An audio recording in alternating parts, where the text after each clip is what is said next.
자, 보는 게 얼마나 허망하느냐. 이 사진을 보고선 제가 큰 이슈가 있었던 사건입니다. 한강 의대생 변사 사건. 알아요? 최초 공개입니다. 녹화는 최초 공개예요. 아직까지도 저한테 전화해서 저 사건과 관련해서 궁금한 사항이 있다고 막 얘기하시는 분들이 많은데 저도 많이 지쳤지만 오늘 여기서 한번 보여드릴게요. 네, 안녕하세요. 법영상 분석 전문가 황민구입니다. 혹시 법영상이라고 들어보셨어요? 법영상 들어보셨다. 처음 그냥 끌려오셨다. 네, 예전만 하더라도 법영상이라 그러면은 저게 뭐야 도대체? 법 플러스 영상? 그 뭐 무슨 법원에서 뭐 영상을 뭐 하는 건가? 그랬는데 제가 요즘에는 하도 TV 매체에 많이 나오고 그 또 분석하는 것들이 방송에 많이 나오다 보니까 이제는 법영상이라고 하는 거에 대해서 시청자분들이 많이 아는 것 같아요. 그래도 모르시는 분들을 위해서 내가 오늘 법영상의 세계에 대해서 좀 여러분들하고 공유를 할까 합니다. 제목은 천개의 목격자죠? 딱 제목 이름을 들으면 어때요? 뭔 것 같아요? 네. 우리 지금 주머니에도 핸드폰 카메라 있고 CCTV도 있고 블랙박스도 있고 제가 오늘 여기까지 오는 데만 해도 아마 수만 번 촬영됐을 것 같아요. 이제는 뭐 사건이 발생하게 되면 무조건 CCTV 보자. 핸드폰 뭐 녹화된 거 봐봐. 막 이런 시대가 됐잖아요. 이거 네. 이런 시대가 됐는데 이제는 뭐 과학 수사에 있어서 법영상은 빠질 수 없는, 영상 분석은 빠질 수 없는 분야가 됐습니다. 그래서 여기 보시면은 과거에는 이 법영상과 관련된 논문들이 많지 않았는데 제가 이 자리까지 쓴 이유는 많이 하지 않을 때 저 법영상과 관련된 연구들을 굉장히 많이 했어요. 왼쪽에 있는 저 두 개의 논문들이 이제 우리나라에서 전 세계적으로 가장 유명한 그 과학수사 학회지거든요. 저기에 제가 국내에서 최초인지는 모르겠으나 내 스스로는 최초로 저기에다가 논문을 몇 편 실었어요. 법영상 관련해서. 그래서 저 때만 하더라도 법영상 그러면 몰랐는데 이제는 누구나 다 조금씩은 저를 한번 봤던 분이라든지 언론 매체에서 봤던 분들은 법영상을 알 수 있는 기회가 됐고 저도 이런 논문들을 쓰면서 꾸준히 공부를 하다 보니까 지금 이 자리에서 여러분을 만나는 것 같아요. 공부 안 했으면 여러분들하고 못 만났을 것 같아요. 맞죠? 그래서 지금은 저기 경찰이라든지 검찰, 법원에서 사건 관련된 의뢰들을 저한테 엄청나게 줍니다. 예를 들어서 뭐 뒤에서 이제 사건 얘기들을 좀 할 텐데 예를 들어서입니다, 여러분들. 내가 운전을 하고 가는데 갑자기 누군가가 내 차를 받고 도망갔어요. 근데 유일한 목격자는 나와 CCTV와 주변 사람들인데 나는 운전하느라고 경환이 없어서 그 차량의 번호판을 못 봤어요. 그럼 나머지 목격자는 CCTV겠죠. 근데 CCTV를 봤더니 뿌옇고 흐리고 빨리 차량이 치고 지나가서 아무것도 보이지 않아요. 그럴 때 필요한 게 저예요. 여러분들 사진을 찍을 때 필요한 게 뭐예요? 카메라에서 빠질 수 없이 들어가야 될 거. 렌즈죠? 렌즈 맞죠? 여러분 렌즈가 없이 사진 찍힐 수 있을까 없을까요? 없어요? 단언해요? 확실해요? 렌즈 없이 사진 찍을 수 없어요? 예? 모르겠죠? 자 여기 다 녹화되죠 여기? 자 렌즈 없이 사진을 찍을 수 있다. 렌즈가 있어야 된다 꼭. 다수죠. 사진의 기태원은 뭐냐면요. 어떻게 탄생을 했느냐. 갑자기 누군가가 방에 들어갔는데 거기에 구멍이 뚫렸어요. 그래서 뭐지? 하고선 뒤를 돌아봤는데 뒤에 바깥에 있는 세상이 벽에 들어왔어요. 거짓말 같죠? 에? 말이 안 되잖아요. 아니 구멍 하나 뚫렸다고 어떻게 바깥의 세상이 여기로 동영상으로 나와? 다만 상은 좌우 반대로 뒤집혀져서 보이는 거예요 이렇게. 그러면서 뭐지? 유레카가 됐고 어떻게 근데 저도 이제 이 영상을 한번 보여드릴 텐데 한번 보세요. 실제로 제가 이제 영상을 틀어드리면은 이 깜깜한 방에 그러니까 이렇게 좀 넓은 방에 천으로 이 방을 다 감싸요. 빛이 하나도 들어오지 않게. 그리고 뭐 조악합니다. 칼로 그 부분을 네모나게 아니면 동그랗게 오려요. 오렸을 때 제가 설명한 대로 바깥의 세상이 우리 뒤에 동영상으로 나와요. 그 틈을 막기 위해서 천 갖다가 막 하는 겁니다. 여러분들 뭐 집이 좀 크시고 여유가 되시면은 한번 해보셔도 상관없어요. 돈 들어가는 거 아니에요. 저게 다 막아놓고 저 부분을 동그랗게 뚫어요. 네모나게 뚫습니다. 뚫고 나서 보면은 뒤에 앞에 창 밖에 있던 세상이 내부로 이렇게 비치는 장면이 보여요. 실시간으로 동영상으로. 실제예요. 실제. 결과적으로 렌즈 없이도 빛을 벽에 투영할 수 있다. 이게 사진의 기초입니다. 기원이라고 보시면 돼요. 저게 카메라 옵스큐라고요. 우리 카메라의 시초라고 보시면 돼요. 저걸 가지고 이제 무슨 작업을 했느냐? 저게 이제 선명하게 벽에 보이잖아요. 그러면 스크린을 여기 이렇게 천 같은 걸 대고 그렸어요. 따라서. 그건 좀 더 정교해지겠죠. 그렇게 따서 그리다 보니까 여러분들이 알고 있는 실루엣 사진. 실루엣이라고 들어보셨죠? 네. 실루엣은 어때요? 사진 보면은 시커멓고 윤곽선만 나오죠. 네. 그래서 저때 당시에 저 카메라 옵스큐를 이용해서 배경 바깥에 있는 세상을 그대로 따라 그리고 했던 것들을 다 실루엣이라고 얘기하는 거예요. 이렇듯 사진은 빛으로 그려진 상이라고 보시면 돼요. 빛으로 그려진 상. 그래서 포토그래피라고 하면은 여러분들 영어 뜻이 빛으로 그리다라는 뜻이에요. 라틴어로. 포토그래피.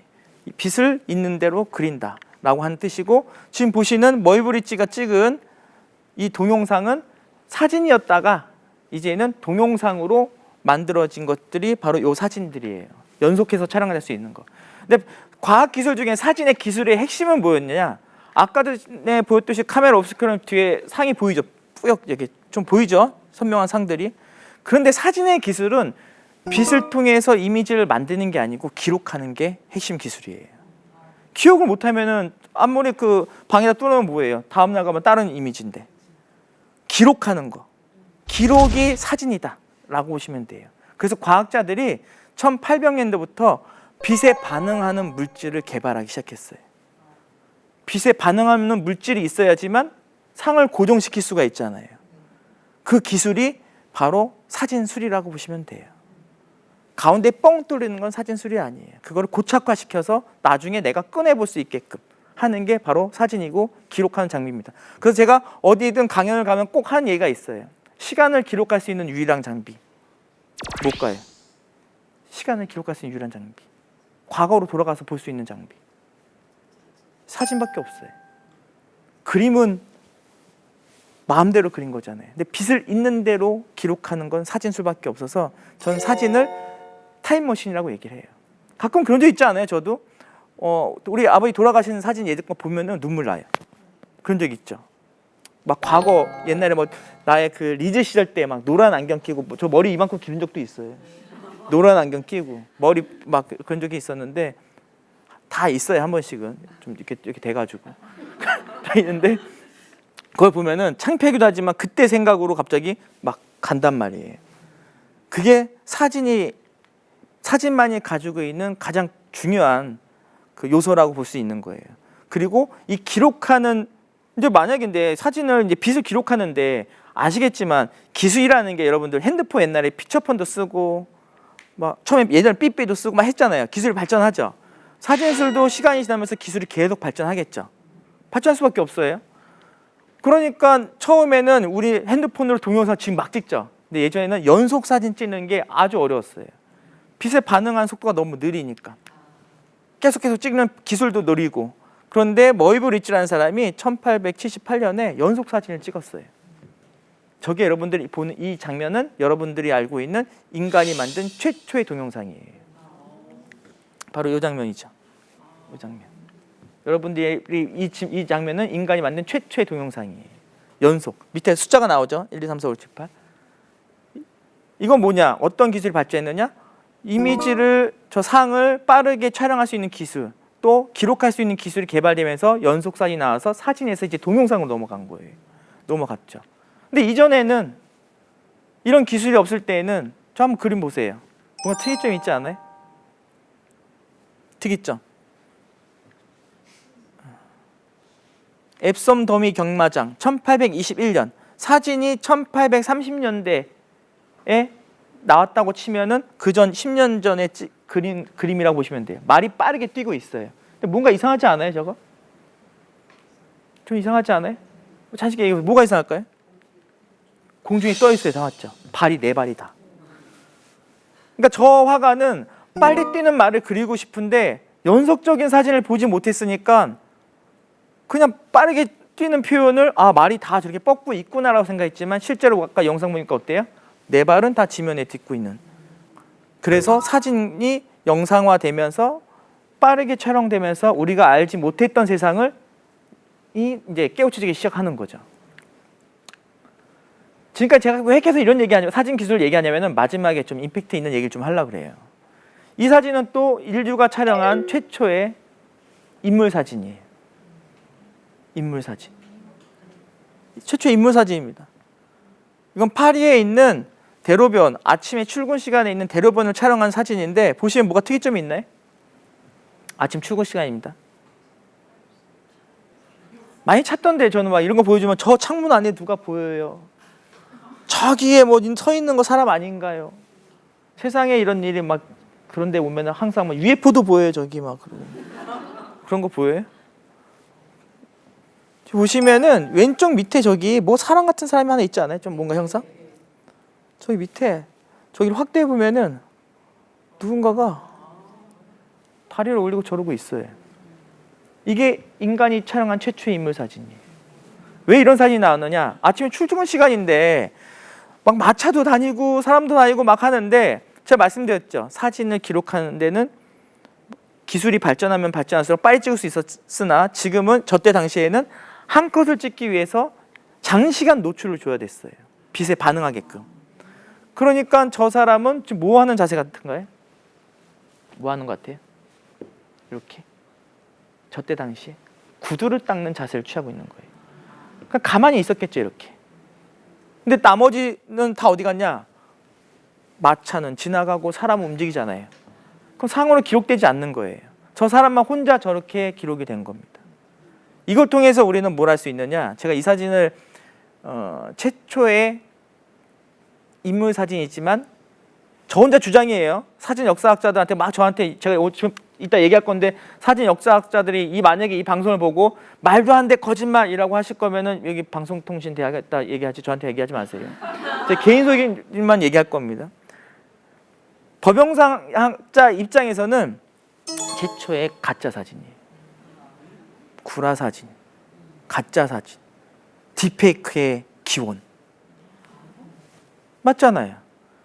아까 말씀드렸죠. 빛으로 있는 사실 그대로 그려야 되는 게 사진이라고 얘기했죠. 카메라 obscura. 근데 여러분들 보세요. 이 사진이 우리는 사진을 보고 뭘 느꼈어요, 여러분들? 텅 빈 거리. 한산하다. 근데 아니잖아요. 사람 많았잖아요. 근데 사람 하나만 좋게 있는 거잖아요. 찍힌 거잖아요. 근데 이게 진짜예요? 철학적으로 좀 들어가죠.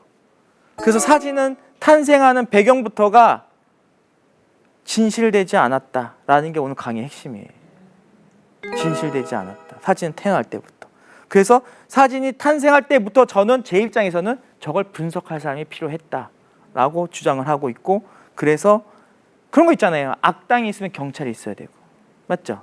똑같이 저는 인류가 최초에 찍은 인물 사진이라고 하지만 저거는 가짜 사진이다 라고 주장하는 사람 중에 한 명입니다.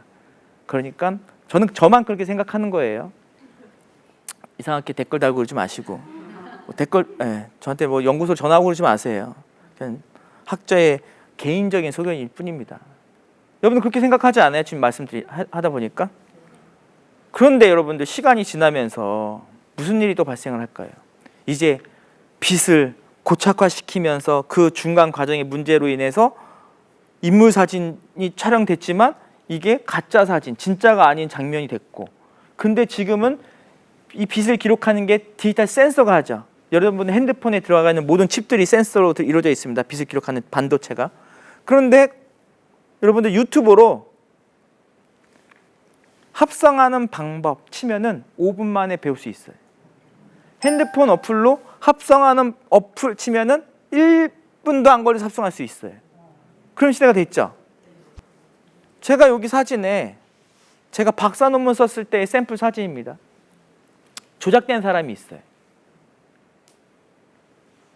실제 사건에서 이런 경우가 있습니다. 내가 그 현장에서 뭔가 문제가 될 범법 행위를 저질러 놓고 난 여기 있지 않았어요, 딴 데 있었어요 하면서 이런 사진을 제출한 경우가 있어요. 여기 조작된 사람이 누가 있을까요? 맞춰보세요. USA. 또 핑크색 모자. 또 없어요? 몇 명일까요 그러면? 모르겠어요? 이 속에는 조작된 사람들이 있어요.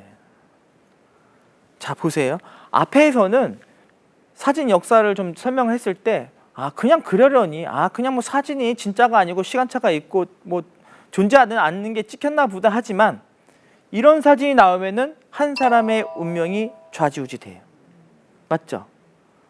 범죄자가 도망갈 수도 있고 억울한 사람이 누명 쓸 수도 있어요. 맞죠? 그런 사건을 제가 뒤에서 좀 설명드릴 건데, 자, 이거는 위변조 분석 검출 맵을 통해서 프로그램으로 출력됐을 때 왼쪽에서 저기 세 번째 있는 사람 얼굴 보시면 시커멓죠? 저게 뭐냐면은 포토샵이나 어플로 리터칭한 흔적을 찾아내는 알고리즘이에요. 제가 박사 논문을 썼던 내용들이고 그걸 통해서 검체했을 때 저런 게 나옵니다. 만약에 이런 기술이 없었을 때는 과거에 어떻게 분석을 했느냐?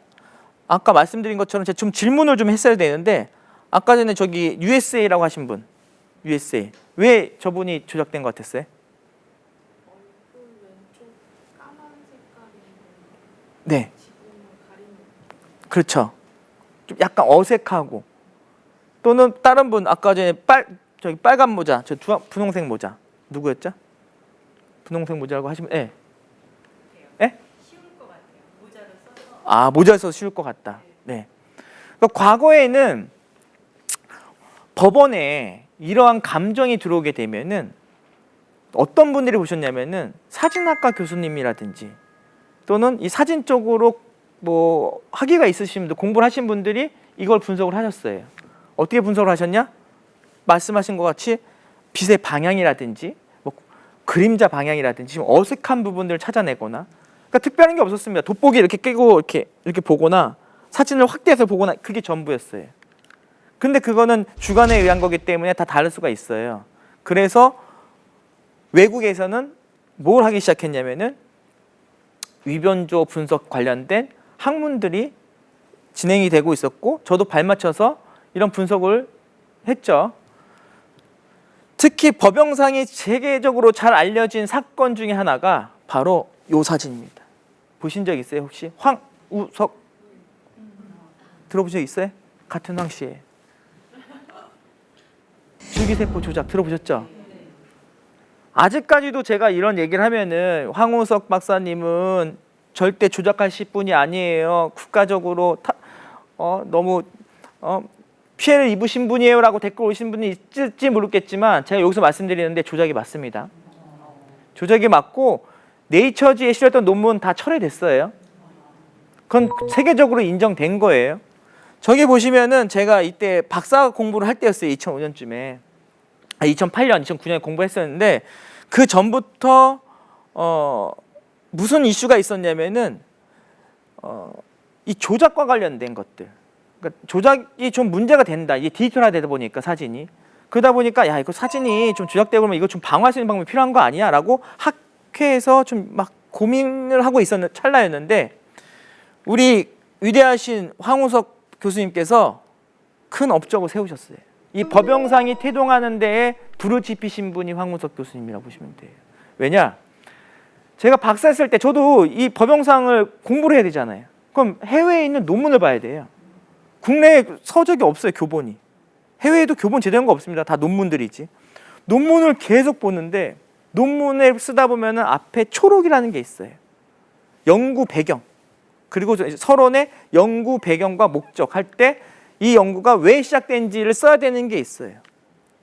거기에 항상 들어갔던 부분이 저 밑에 보시면은, 여기 좀 확대, 저렇게 돼 있어요. 영어 잘하시죠? 영어 잘하시는 분.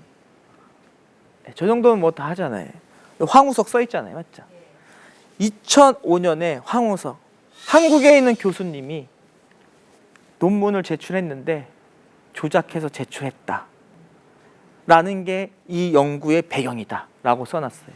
이 사람이 이거 쓴 저자는 헨리 파이드라고 이 법영상계의 대빵이라고 보시면 돼요. 뭐 그 할아버지 정도 되는 분. 저도 이분 논문을 굉장히 많이 읽었거든요. 근데 이분 논문을 보다 보니까 이분의 제자들이 후학들이 양성되면서 논문 계속 쓸 거잖아요. 그 논문에 계속 황우석 이름을 계속 넣었어요. 왜 태룡됐는지. 그래서 이런 논문이 사회적으로 이슈화 돼서, 왜냐면 저게 한국에만 국한된 게 아니고 전 세계적으로 난리가 난 거예요. 줄기세포가 한국에서 개발됐다고? 난리 났다. 우리도 해보자. 막 난리가, 전 세계적으로 난리 났는데 알고 보니 가짜. 그래서 너무 심각하다 이거, 조작이. 이제는 조작이 일상으로 들어왔다 해서 법영상 분석이 더 필요하게 된 거예요. 그게 제가 2008년에 공부를 하면서 여기까지 온 게 된 거예요. 근데 지금 또 뭐가 생겼어요, 여러분들? 딥페이크 생겼죠. 딥페이크로 자살도 하고, 진짜 뭐 사회적 문제가 엄청 크잖아요. 그게 다 이 줄기에서 이어져 가는 거라고 보시면 돼요. 뭐 참고로 말씀드리겠습니다, 여러분들. 뭐 방송에 나갈지 안 나갈지 모르겠으나 딥페이크를 검출할 수 있는 방법은 개발되고 있긴 한데 완벽하지 못해요. 예. 만약에 내 얼굴이 어디서 합성됐다, 딥페이크로 됐다, 진짜인지 아닌지 분석해 주세요면 저도 제대로 판단 못해요. 왜냐면은 악당이 먼저 나타나고 그거를 방어할 수 있는 천사가 뒤늦게 나타나서 이겨내거든요. 지금 그 과도기 중에 있어요, 여러분들은. 그래서 좀 안타까워요. 그래서 어쨌든 시간이 지나면 그것도 물리칠 겁니다, 우리 같은 사람들이. 그 물리치는 걸 하는 사람들이 법영상 분석하시는 분들이라고 보시면 돼요. 이거는 이제 뭐 패스할게요. 위변조에 대해서. 위변조 역사는 여러분들 어마어마해요. 딥페이크를 좀 설명하려고 했는데 이 사진은 딥페이크, 최초의 딥페이크 사진이에요.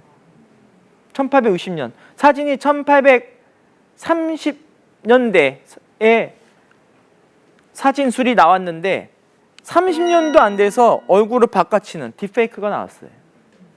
이건 뭐냐면은 우측에 누가 어느 얼굴이 합성된 것 같아요? 오른쪽이야? 오른쪽이 합성된 것 같아요? 오른쪽이? 사실은 왼쪽 링컨 대통령을 합성한 거예요. 링컨 대통령이 암살당하고 나서 암살됐는데 이분을 좀 기리기 위한 사진, 홍보 수단이 사진이 필요했는데 이분이 각기병 같은 게 걸리셨대요. 그래서 팔다리가 길고 다리도 길고 자세가 바르지 않고 이렇게 막 약간 휘어져 있고 막 그렇대요. 그 멋있게 찍은 사진이 하나도 없어요. 다 꾸부정하고 찍었지. 그러니까 야, 이렇게 사진 보내기 좀 그렇다 해서 우측에 있는 뭐 유명한 부통령이래요, 미국에. 저 되게 근엄하게 이렇게 찍었잖아요. 저 사진을 가져다가 얼굴을 오로다 붙인 거예요. 딥페이크죠. 최초의 딥페이크 사진이에요. 그러니까 사진은 태동하는 순간 뭔가 계속 문제를 발생시키고 있었던 거예요. 계속해서. 근데 지금은 아날로그로 수작업으로 손을 따서 저렇게 합성했는데 지금은 아예 컴퓨터가 자동으로 막 해버리니까 그게 문제가 된 거예요. 그리고 또 하나, 과거에는 저런 얼굴을 바꿔치기 하는 거에 대해서 큰 문제가 없었어요. 왜 없었느냐? 전문가만 할 수 있었어요. 필름을 따서 인화지에서 얼굴을 따서 그러한 작업을 했어야 되는데 지금은 어때요? 버튼 누르면 그냥 해주잖아요. 그래서 딥페이크가 지금 문제가 되는 거예요. 딥페이크를 하려면은 진짜 뭐 박사학 이상의 뭐 컴퓨터 공학자만 할 수 있다. 그러면 그렇게 큰 문제는 되지 않아요. 근데 지금 문제가 되는 거는 누구나 다, 여러분들 여기서 저하고 5분만 10분만 공부하면 그냥 다 할 수 있어요. 이게 문제가 되는 겁니다. 이게. 그래서 악당은 빠르게 치고 올라오는데 법영상 분석할 수 있는 분들은 그렇게 많지가 않다 보니까 좀 밀리고 있어요. 여기 지금 사진의 가운데 부분 한번 쭉 보세요. 가운데 부분.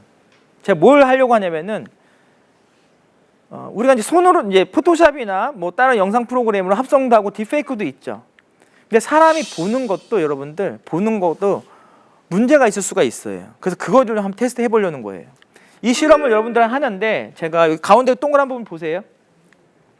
보다가 제가 흑백 사진을 보여드릴 거예요. 흑백 사진을 봤는데 나는 그냥 흑백으로 보여요 라고 하면은 빨리 병원으로 가셔야 돼요. 맞는 얘기 했는데 병원을 가야 돼요. 저거 보여드려 제가 흑백 사진을 봤는데 흑백 사진에 색이 들어가 있어요 라고 하면 병원을 색이 들어가 있어요 그러면 정상인 거예요. 근데 제가 이 사진을 보여다 흑백 사진을 보여드렸는데 아무 색도 안 나 그냥 흑백인데 라고 하면은 끝나자마자 바로 병원을 가셔야 돼요. 오늘 반전이 많죠? 시작부터 끝에도 반전이 있습니다. 계속 반전이니까 잘 따라오세요. 계속 보세요. 가운데 동그란 거를. 뭐 가끔 물어보세요. 저거 동그란 거 왜 넣어놨냐고, 왜 보라고 하냐고. 왜 넣었을 것 같아요? 동그란 거? 네? 중심. 네.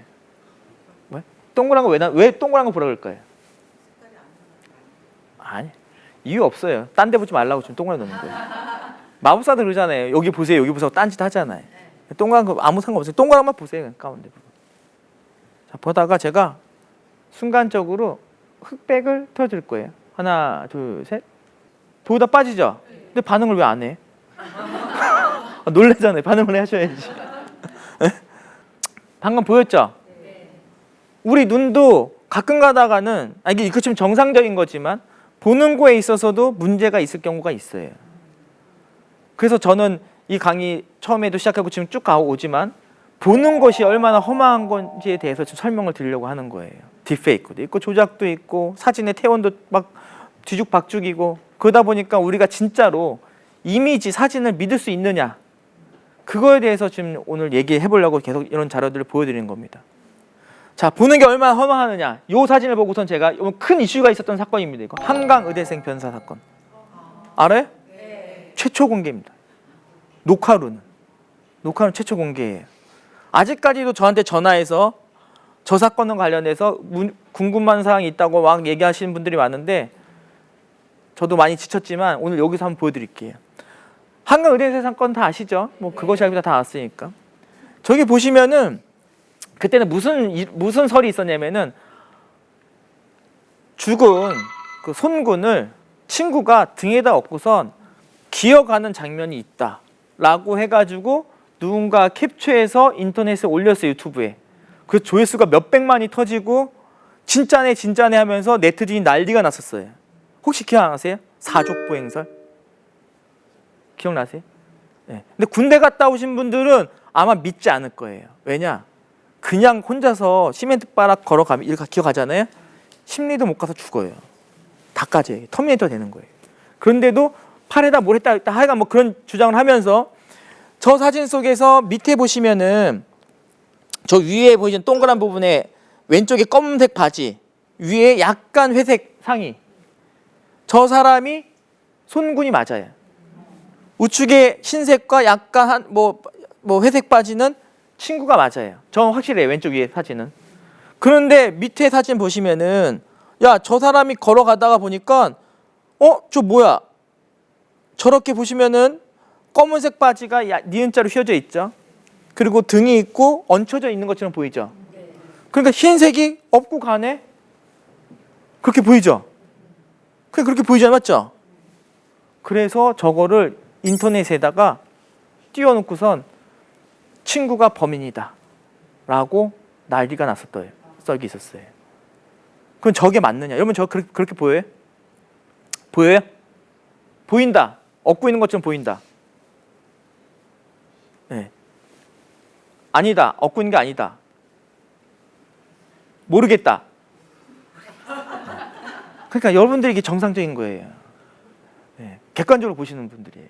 잘 오셨어요. 제가 오늘 공개하겠습니다. 제가 이 사건을 좀 설명을 좀 부연하자면은 이런 일이 발생하게 되면은 나쁜 놈들이 엄청나게 들어와요. 이런 거를 돈벌이 하려고 하고. 이 손정민 군 부모님하고 제가 사건을 같이 했어요. 이거를 도와달라고 하셔가지고 사건 많이 봐드렸습니다. 그런데 갑자기 저한테 재판이 있어가지고 서울중앙법원에 있는데 저한테 연락 오셨어요. 만나고 싶다고. 그래서 왜 그러세요? 했더니 저를 꼭 뵙고 싶다고 하시면서 법원으로 오셨어요. 손을 부들부들 뜨시면서 저한테 사진 한 장을 보여줬어요. 제보자 중에 한 명이 친구가 우리 아들을 믿는 장면을 너무 고스란히 찍은 영상이 있다고 하는데 그거 중에 일부를 발췌해서 보냈다. 돈을 몇백만 원 입금하면은 원본을 주겠다. 라고 하면서 지금 바로 계좌 이체하려고 하는데 혹시나 해서 박사님 찾아왔다고. 그 영상을 봤는데 사건 영상이 아니에요. 나쁜 놈도 많죠. 그래서 저 같은 사람이 필요한 거예요. 법영상, 지금 이 얘기만 해도 법영상이 왜 필요한지 알겠죠? 네, 끝내도 될 것 같은데 이제 끝내도 될 것 같아요. 자, 보세요. 이 사건도 똑같습니다. 저렇게 엎고 있는 것처럼 보이지만 링잉 아트팩트라고 해서 실제로 이 똑같은 영상의 가로등빛을 보게 되면은 불빛 사이에 검은색 피사체 보여요? 저 실제 하는 걸까요, 아닐까요? 실제 할 수 없죠. 빛 중간에 검은색이 왜 있어요? 저건 뭐냐? 극단적으로 밝은 부분과 어두운 부분이 있고 그게 압축이 발생해서 노이즈가 발생하게 되면은 그게 링잉 아트팩트라고 해서 극단적인 대비 차 있는 부분, 저기 화면 우측에 보시면은 검은색 선 보이죠? 저런 검은색 선이 발생을 해요. 자연스럽게. 그 영상 처리만 할 줄 알면은 영상 처리 기본 이론에도 있는 내용들입니다. 근데 그걸 모르고선 저게 검은색 두 개가 머리고 다리다. 그렇다면 보세요. 밑에 다른 사람이 걸어가는 장면이에요. 저 우측 아래 거. 거기도 우측에 검은색 뭐 보이지 않아요? 그리고 이렇게 한번 보세요. 그러면은 그럼 만약에 좌측 우측에 있는 검은색이 링잉 현상이다. 그럼 사람 하나 걸어가는 거죠. 맞죠? 근데 사람 하나 걸어가는 거 가지고선 유튜버나 이런 사람들이 저거를 업고 가는 거다 해서 손으로 저렇게 그려놓고 조회수 올려서 돈벌이하고, 저는 이 얘기하게 되면은 너도 한 편이냐? 니도 경찰하고 한 편이지? 이러고 전화가 와요. 아직까지도 1년에 한 통화씩 와요. 요래 봤을 때 배심원이라고 생각해 보세요. 제 말이 더 합리적이지 않을까요? 맞죠? 이걸 왜 보여드렸느냐? 영상 분석가는 이러한 일이 있을 때 객관적인 단서에 의해서 영상을 판독을 해야 된단 말이에요. 근데 비전문가들이 이런 걸 판독해 놓고 퍼뜨리는 순간 여러분들은 다 혹세무미 당하는 거예요. 이거 사건 있기 전, 사건이 발생하고 얼마 안 됐을 때 거의 아마 국민의 한 80% 이상은 친구가 범인이다 그랬을 것 같아요. 맞죠? 80% 범인이라고 했는데 전문가들은 아닐 가능성이 높다라고 얘기했는데 하나도 들어주지 않았고, 최근에는 검찰에서 다 종결된 걸로 알고 있어요. 혐의 없음으로. 근데 그 혐의 없음으로 끝났으나 뭐 진실은 모르겠으나 증거는 없다로 끝났어요. 제대로 된 증거는 없다. 다만 영상 증거라고 주장했던 이거는 말이 안 된다라는 게 제 입장이에요. 화질 개선 된다고 해서 다 되는 게 아닙니다. 영화 CSI 있죠. 확대해봐 띠디디디, 확대해봐 띠디디, 귀 들어가봐 귀팝, 귀에 상은 범인이네. 없어요. 그런 기술 없어요. 꼭 알고 가셔야 돼요. 없습니다. 혹시나 여러분 중에 사고 치셔가지고 왔는데 확대해주세요 그러면은 제가 가까이 모니터 가까이 들이는 수밖에 없어요. 어떻게 할 수 있는 방법이 없습니다. 그런 기술은 없습니다. 여러분들. 그게 있으면은 우리가 막 수십억 수백억짜리 위성을 띄워가지고 막 만환경 큰 거 막 해가지고 할 필요가 없잖아요. 그냥 별 찍은 다음에 확대하면 거기 외계인 나올 거 아니에요. 맞죠? 맞는 이론이잖아요. 그거 개발하면은 뭐 삼성, LG 다 망해요. 좀 큰 TV 이런 거 왜 필요 있어요? 그냥 확대만 계속 하면 되지. 맞잖아요. 그냥 막 찍어놓고 수많은 별 찍어놓고 계속 확대하면 거기에 뭐 지렁이도 나와야 되고, 맞죠? 뭐 이상한 뭐 물질도 나와야 되는 거 아니에요? 그런 기술은 없어요. 언젠간 되겠죠. 스타워즈 막 광선검 나올 때쯤 되면은. 근데 우리 시대에는 없으니까 저한테 얘기하지 마세요. 확대해달라고 뭐 이런 것들. 법보행도 있고 안면인식도 있고 여러 가지 기술들이 있죠. 이제 안면인식이 되면은 무슨 기술이 발달하느냐? 사진을 찍어내면 이 사람의 표정, 웃는 거냐, 나이가 몇이냐, 여자 남자냐, 안경을 썼냐 안 썼냐, 이런 것들이 영상 처리를 통해서 분석이 되고 법영상 분석 전문가들은 이걸 통해서 범인을 검거하기도 하죠. 과거에는 우리 아까 단체 사진 있을 때 누가 이상해요 했을 때 저기가 이상해요, 어색해요 했지만 법영상 전문가는 과학적인 전문 지식과 알고리즘을 통해서 동일성이 몇 %인지까지도 판단하는 거예요. 이런 게 왜 필요하느냐 여러분들. 범인을 잡았는데 CCTV에 찍혔어요. 여러분 범죄 현장 CCTV 보면 시커멓잖아요. 그거 딱 찍혀나서 잡아왔는데 너 맞잖아 임마, 범인 맞잖아 그러면은 저 아니에요. 나라는 증거 있어요? 왜냐? 장갑 다 끼죠. 신발에 지문 하나도 안 남기죠. 족족도 안 남기게 다니죠. 잡아왔어요. 저 아닌데. 그랬을 경우 어떻게 해야 돼? 법영상 분석 전문가는 당신 아니에요? 그러면은 그 사진 한 장 찍을게요. 찍고 와서 CCTV 현장에 있는 얼굴 대조해서 안면 인식했을 때 몇 포인트 나온지를 딱 해내는 거죠. 그러면은 꼼짝 못 하는 거예요. 이런 것들이 있습니다. 아쉽죠, 맞죠? 점이 좀 빠져야 되는데. 네. 제일 많이 담았대요, 27%. 잘 모르겠어요. 저거는 저 맞아요, 아니에요? 그렇게 보여요? 우측에 있는 사진? 네. 저 20년 전 사진입니다. 대학교 다닐 때. 풋풋했을 때 사진인데 뭐 다 옛날에 다 이 정도는 했잖아요. 네. 저도 침 좀 뱉고 다녔어요. 네. 99.7% 나옵니다. 20년 전 사진이라도. 이제 기술이 발전해서 아까 전에 제가 뭐 위변조 분석도 있고 화질 개선도 있고 여러 가지 우리가 인류가 개발한 과학 기술을 제가 도구로 사용해서 범인들을 잡아내고 진실을 밝히는 일을 하고 있는 거예요. 영상 보세요. 누가 잘못했는지. 쿵 박아요. 쿵. 누가 잘못했어요? 올라와서 잘못했죠. 근데 사람은 인정을 잘 안 해요. 저분이 내려서 죄송합니다. 제가 와서 박았네요. 라고 하고 명함 주면서 처리해 줄게 하고 갔는데 무슨 일이 발생을 했느냐? 다음 날에 이 사진을 한 장을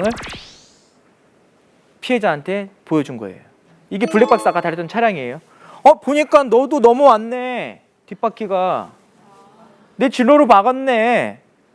이러면 어떻게 해요, 사건이? 과실이 좀 잡힐 것 같지 않아요?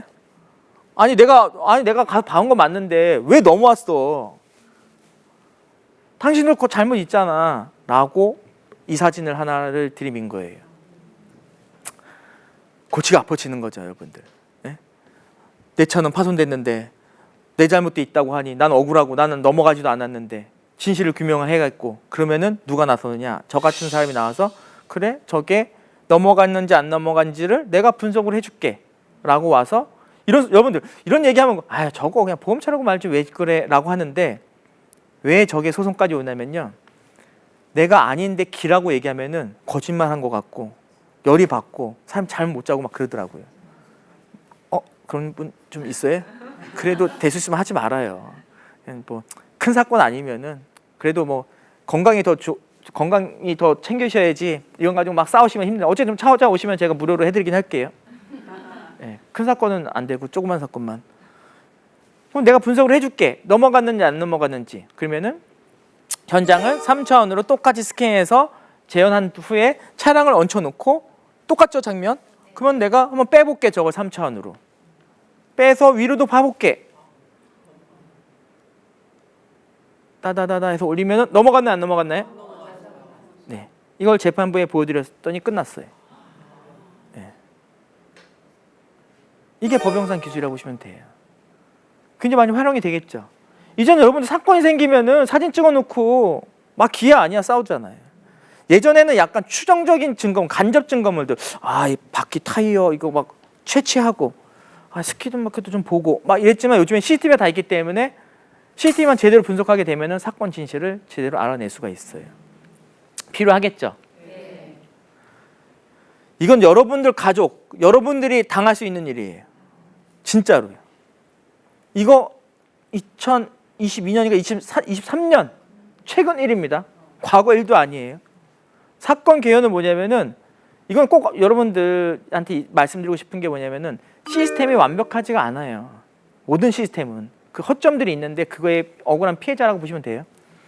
왼쪽에 저 사람은 도둑이 맞아요. 가게에 들어와서 담배하고 막 이것저것 다 훔쳐갔어요.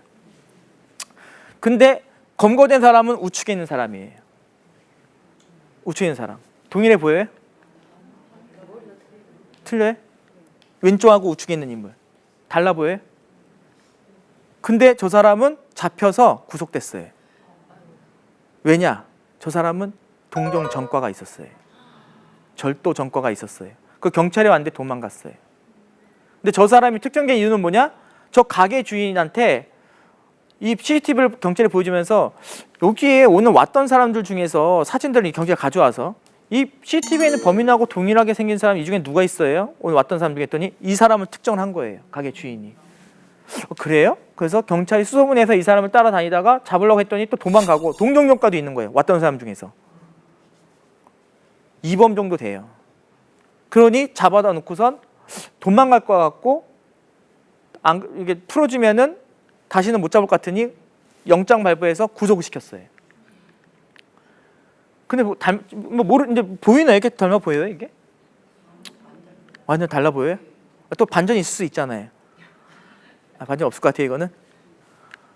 그래서 저분이 저한테 저쪽 변호인분이 저한테 연락을 주셨어요. 이거는 재판이 쉽지 않다. 끝났다.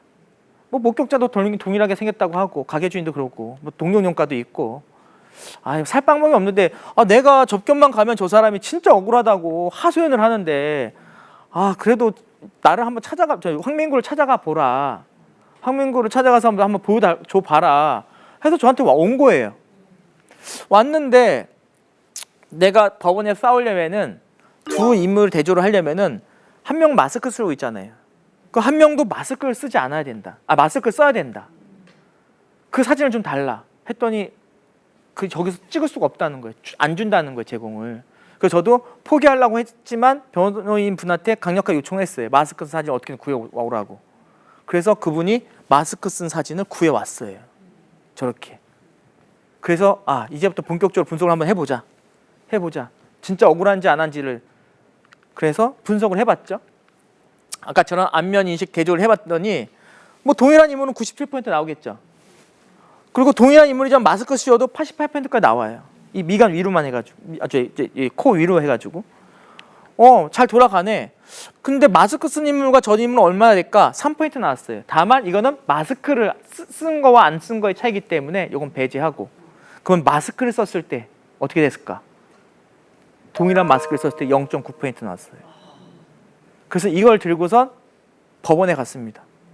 재판부에 가서 앉아서 1시간 반 동안 이 기술과 원리와 법영상이 뭔지에 대해 설명을 했어요. 아직 판사님 법영상 모르시는 분들 많아요. 그 첫 질문이 그거예요. 법영상이 무엇인지. 그래서 이 데이터를 가지고선 치열한 공방을 했고 결과적으로 이 데이터가 판사님 입장에서도 타당성이 높다라고 해서 무죄를 해서 석방이 되었어요. 석방이 됐어요. 제가 이때 참여 안 했으면 이분은 살고 있는 거예요. 2년에서 5년 넘게.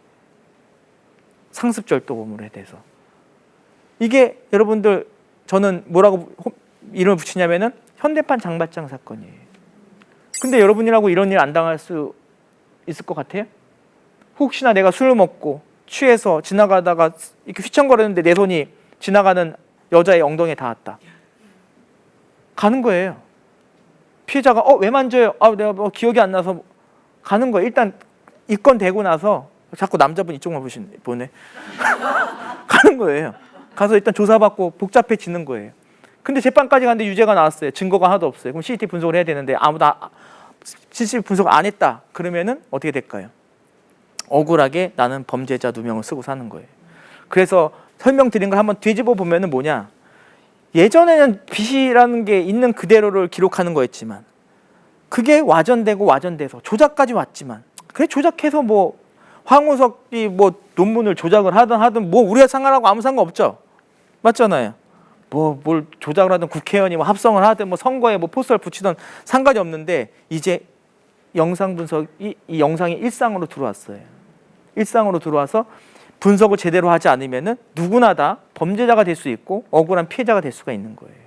그래서 저는 이 학문을 제가 했다는 것만 해도 너무 자랑스럽고 특히 법원에 가서 이렇게 억울한 사람을 방면해 줄 때면은 전 천국 갈 것 같아요. 돈도 많이 못 받았어요. 이분 돈 없어요. 거의. 돈도 거의 없어요. 근데 이분이 기억나는 마지막 그 최후 진술이 아직도 기억나요. 이분이 한쪽 귀가 잘 안 들려요. 근데 일어나서 주먹으로 책상을 쾅 때렸어요. 내가 아니라고 했잖아요. 왜 아니라고 했는데 내 말 아무도 안 들어줘요. 근데 그 얘기를 들어준 게 법영상이었어요. 다 안 들어줬어요. 경찰, 검사, 판사 다 안 들어줬는데 법영상만 얘기를 들어줬고 그리고 사건이 무죄가 나오고 나서 변호인이 전화가 왔어요. 고맙다고. 자기도 거의 포기했던 사건이다. 근데 이게 여러분 그리고 시청자분이라고 한다면은 얼마나 억울하겠어요. 우리 아빠, 우리 오빠, 내 동생이 억울하게 감옥에 가 있다. 근데 증거는 없다. 유일한 건 영상이다. 그러면 해야 될 게 법영상 분석이라는 거예요. 오늘 법영상 분석에 대해서 많은 좀 깨우침을 얻었죠. 사진, 이미지 거짓말 많이 한다. 믿을 수 없다. 제대로 판단해야 된다. 그리고 우리를 살릴 수 있는 게 이제는 유일한 CCTV밖에 없다. 그리고 사건 현장에서 중요한 기록이 있으면 잘 보관을 해 두셔야 되고. 잘 이해하시죠? 네. 뭐 궁금한 거 있나요? 질문 받을 시간 있어요, 우리. 스스로 영상 분석하는 과정을 스스로 의심해 본 적 있으신지? 매일 의심해요. 네, 진짜로 매일 의심해요. 그래서 제가 분석을 한 결과가 나오면은 와이프한테도 보여줘요. 친구한테도 보여주고, 성범죄 사건이잖아요. 그 여자친구하고 막 헤어짐이 많았던 좀 약간 난잡하게 생활하는 그런 아는 선배가 있거든요. 그 선배한테 보여줘요. 이게 가능하냐? 막 피해자 이렇게 진술하는지 막 그런 것도 하고 여기저기 막 보여주고 강의하는 학생들한테도 사건을 보여줘요. 내가 분석한 게 맞는지. 그러니까 계속 저도 흔들릴 수밖에 없어요. 저도 의심을 하고 꿈에서도 나와요. 어저께 분석했던 제가 감정서 썼던 그 표현까지도. 그래서 표현이 바뀔 것 같다면은 제가 아침에 나와서 다시 수정하고 계속 하거든요. 어쩌면 사람의 인생이 걸린 문제들이기 때문에. 그리고 또한 제가 검사도 돼봐요. 질문을 해요. 제가 법원에 쓰잖아요, 증인석에. 그럼 반대 신문할 때 검사가 질문한단 말이에요. 그 예상 질문을 쭉 써요. 그걸 쓴 다음에 제가 영상 분석하고 다시 봐요. 이거에 대해서 답변할 수 있는지. 답변을 못하면 다시 해요, 처음부터. 그렇게 해야 돼요.